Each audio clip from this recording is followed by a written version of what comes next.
Welcome to a Prevent Connect podcast, where we explore the prevention of violence against women. This is a project of the California Coalition Against Sexual Assault.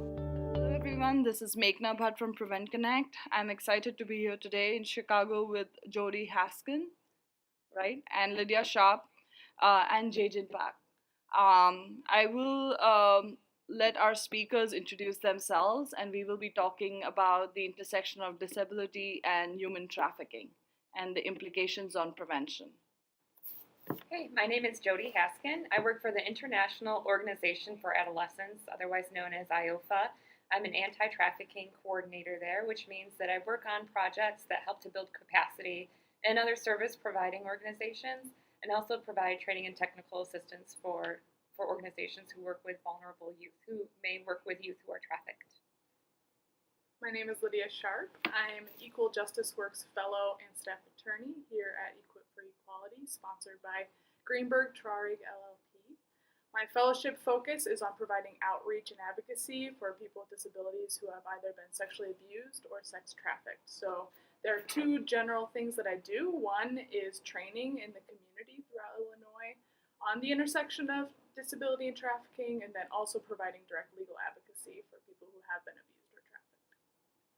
My name is Jajin Pak. I am the co-chair of the Illinois Imagine Chicago team, as well as a member of the steering committee for the National Human Trafficking and Disability Work Group.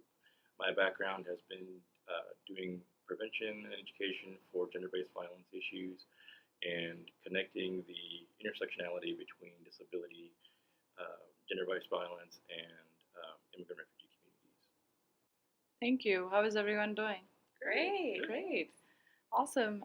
So Lydia, please share with us a little bit about your fellowship at Equip for Equality.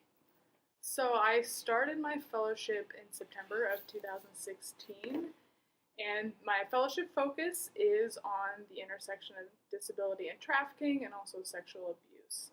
So a lot of the first few months of my fellowship has been working on the training aspect, being in the community, doing trainings at adult youth and various arenas around the state, looking at this intersection of disability and trafficking, primarily to educate individuals who are already investigating allegations of abuse and helping them see when the allegations of financial exploitation or sexual abuse may actually translate into human trafficking. We see that there's a lot of still misconceptions and myths around what human trafficking is and its existence here in Illinois and in the U.S. So a big piece of my fellowship so far has been education and training. But I also have developed an individual caseload of clients who have been sexually abused or trafficked. Thank you. The fellowship does sound fascinating, and I'm sure it's been challenging also. So while working, you also have worked with the Human Trafficking and Disabilities Work Group, right? So what has been accomplished, like what have you noticed, like what has been accomplished or missing in terms of primary prevention, whether it's research or policy? So one of the reasons my fellowship exists is because of the lack thereof of a lot of research and resources that have been able to be devoted to this intersection. So a big part of my fellowship then has to collaborate with groups like with Jody at IOFA and with Jajin with Illinois Imagines, and really bringing our minds together on figuring out what policies and research should be in place. Jody has been a big help in getting the work group off the ground, and we've had 2 steering committee meetings now. Right. And really a lot of the conversation has been, what do we need to do? What kinds of subcommittees should we have? And for me, what I noticed coming into my fellowship, a big need was data collection. A lot of what you need to get more resources, of course, and grant writing and all of those things you need, but what we know exists, the trafficking of people with disabilities. So that has been a big room for growth, is how do we do that? How do we understand this intersection a little bit more clearly through data collection? Yeah. Thank you. And I know we speak about like creating accessible and available resources and policies for survivors of trafficking with disabilities is definitely important. But what work is being done, or are you hoping, to, in terms of preventing trafficking or gender violence and other forms of oppression, happening in the first place?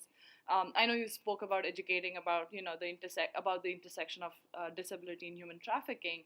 How do you see that can be helpful for other preventionists? One way that Joe talked about increasing prevention has been through cross-training in both the disability communities and in the trafficking communities. When it comes to prevention of trafficking, it's very difficult because you might not even understand what some of the after someone may be in a trafficking situation or they may already be groomed. So I think part of the awareness comes from helping people identify some of the risk factors, and that's one of the biggest things. So being able to help people who are vulnerable understand what trafficking looks like. So providing them with information about some risky situations that they might be getting into. We think it's important to help professionals who work with vulnerable youth have the capability to identify when somebody is potentially trafficked or is trafficked. So that might be something that's different when it comes to prevention. So for us, we're trying to provide services for people who may already be trafficked. That everyone knows who is working with vulnerable youth who may be trafficked that the youth are victims. They're not criminals. They're not bad people. They're victims of a crime. So for us, that's what we find is most important. And then when we're working with vulnerable youth, youth who have a disability are also very vulnerable. So that's where the intersection comes in for us. So as I mentioned before, there are a lot of misconceptions when it comes to human trafficking in our communities and what that looks like. And so a lot of the education that I'm a part of when it comes to training is working with service providers on the identification and risk factors that are particularly present in disability communities. So that does require certain cross-training, both in the disability community, working with service providers and individuals with disabilities themselves about human trafficking. What does this look like, and why is this population particularly vulnerable to trafficking, whether it's because of access to benefits, traffickers targeting individuals in order to access their benefits, or vulnerable individuals who might be exploited by their caretaker or somebody close to them in a position of trust. So speaking within that sphere is one area of prevention. But then there's also within the anti-trafficking community educating on the existence of this intersection of disability and trafficking, and not just saying this is another population you should be focusing on, but also making sure that any resources and outreach materials that are created are accessible, and making sure that they are widely distributed in different arenas that may be not traditionally thought of as important outreach venues. So there's definitely kind of two distinct kinds of trainings happening, and sometimes there's just not as much collaboration between the two groups. And so I think part of the working group and what the three of us at this table are trying to do is making sure that we're talking to each other and making sure that both spheres are learning from each other and learning how we can increase prevention and training across the two communities. Thank you. And if I can add to that, in terms of one of the reasons why I'm very happy of this collaboration and this work is because in terms of risk factors, in addition to all the existing stigma and discomfort around mainstream society talking about gender-based violence in general, especially sexual assault and sex crimes, there's also a lot of stigma and misconceptions around the disability community.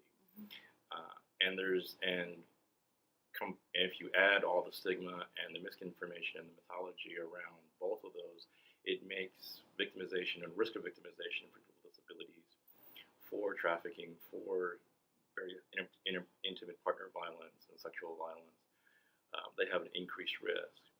And understanding disability culture, of the diversity of disabilities, of getting an understanding of what it means to be accessible. There's physical accessibility, but there's also communication and language. There's also understanding how to interact with people and thought processes for different disabilities. And moving toward that kind of environment for a service provider or everyone encompassing counseling, advocacy, law enforcement, medical care, anyone in any system that has interactions with survivors, helping them to understand how to be accessible and approachable to people with disabilities just makes it much more hopeful for survivors to disclose and also feel like I'm not seen as a freak because of my disability. And that's something that within the disability community is something that is a very real concern. And I should say I'm speaking this as a person with multiple disability myself, so kind of share some of my personal experiences with disability. I appreciate it. Thank you. I also Go think ahead, another go ahead. benefit of, Sure. Of the disability and human trafficking work group is that people who already work with human trafficking survivors and victims of trafficking already have a lot of resources on hand about how to deal and work and provide resources for the trafficking victims and survivors. But by also understanding what kind of resources are available for youth and adults who have disabilities is also helpful for them. They might not be aware of some additional resources that that youth and adults are what's the word, eligible for. Yeah. I guess. And I think it's important to, like, as you said, like, to kind of address the underlying, like, misconceptions, misinformation, or lack of awareness, whether it's just about disabilities, and in addition, you have these complex, multi-layered, other myths again, and wrong information and false beliefs out there, and it's also I think in general, like the mainstream community, we often, and I'm not saying we means us, but we often in general like overlook that people with disabilities can also be possible survivors of sexual violence or human trafficking. Like people don't connect that, and that's where, as you mentioned, is like one of those risk factors that kind of can work towards preventing, addressing the intersectionality and kind of preventing from any of this violence happening, in the first place. Thank you for listening to this Prevent Connect podcast. Prevent Connect is a project of the California Coalition Against Sexual Assault, with funding from the Centers for Disease Control and Prevention.